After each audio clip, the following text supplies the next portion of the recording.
Agregado. Mira, en Cuba, por ejemplo, no llegó el culto del Gungun. Cuando Ifá salió de la manera que salió de Nigeria, que como llegó a Cuba, de la manera que ha llegado a Cuba, el culto de Gungun, a Egun como tal, como se practicaba antiguamente en Nigeria, no llegó a Cuba. Al existir esa ausencia del culto del Gungun, entonces nosotros la reponemos con el espiritismo. ¿Te das cuenta?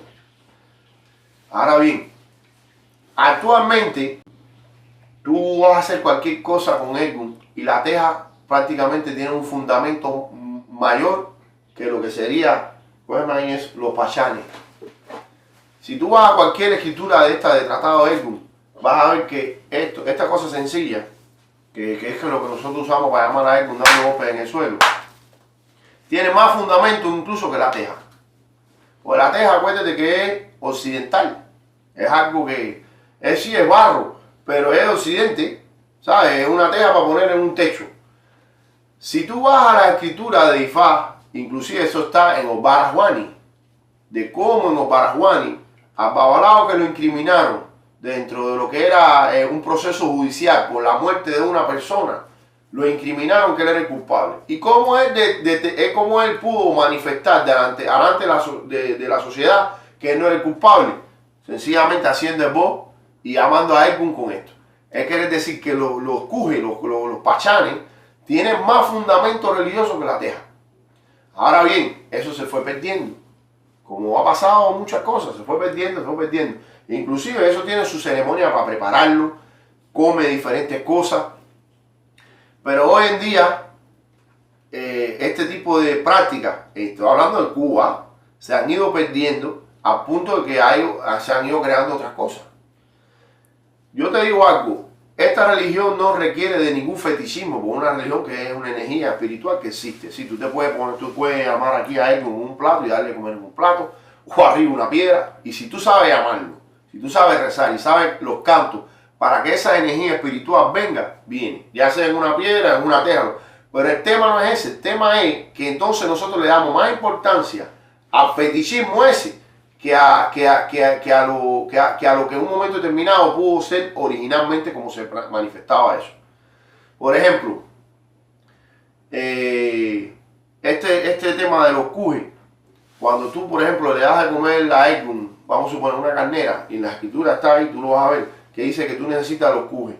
Pero entonces después que tú le das de comer a Egun, cuando tú tapas eso, tú pones el cuj y lo entierras ahí. Bueno, pero o sea, solamente ahora lo que se coge y se pone el cuj, pero no se sabe qué influencia o qué importancia tiene el cuj. Ahora, si vas en la manera que se adora el gungun en Nigeria, ellos también adoran esos palitos. O sea, tienen un staff ahí de gungun que es como decir el receptáculo donde adoran eso. Por eso ese receptáculo se prepara con palos de atorí. En Cuba el atorí nosotros le llamamos el más pacífico. Esos palitos, el cuj de atorí, se utiliza porque dice que el atorí es el único palo que tiene la virtud de comunicarse con los ancestros. Es decir, ese palo, el palo de atorí, guía atorí, es el palo que tiene la virtud de comunicarse con los ancestros. Entonces, ahora mismo, tú estás viendo que ya eso se eliminó. Pero ¿y cómo en Cuba existía eso? Y si vas a Nigeria ahora, ellos todavía tienen esto. Y en Cuba nosotros lo tenemos. Mira, yo lo tengo, aquí está. Es decir, que en algún momento eso fue más importante que la teja. La teja vino mucho después. Ahora, ¿hasta qué punto las mujeres pueden o no participar de esta ceremonia? Hay otros cultos que están vinculados a algo como es el culto de oro, que sí es tabú para las mujeres.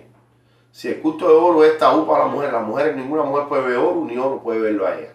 Entonces en Cuba, el culto de oro, que es lo que le llamamos en Cuba Orun, sí está muy ligado a Egun, ¿me entiendes? Y entonces, por esa razón, también nosotros le preparamos una teja a Egun, le ponemos la teja, le ponemos los signos.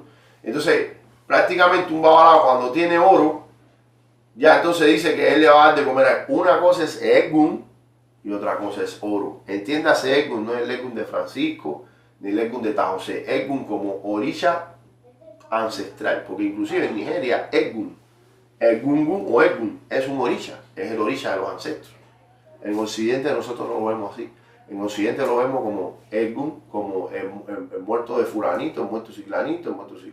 O sea, el sistema de adoración ahí cambió también, tuvo sus transformaciones. ¿Te das cuenta? Entonces, de ahí surgen, como ha surgido en el palo también, que tú ves que ahora se le pone un crucifijo a la prenda y eso viene por el sincretismo religioso, ¿te das cuenta? El sincretismo religioso ha hecho aportes a esta religión, tanto aportes negativos como aportes positivos. ¿Tú me entiendes? Eso es así.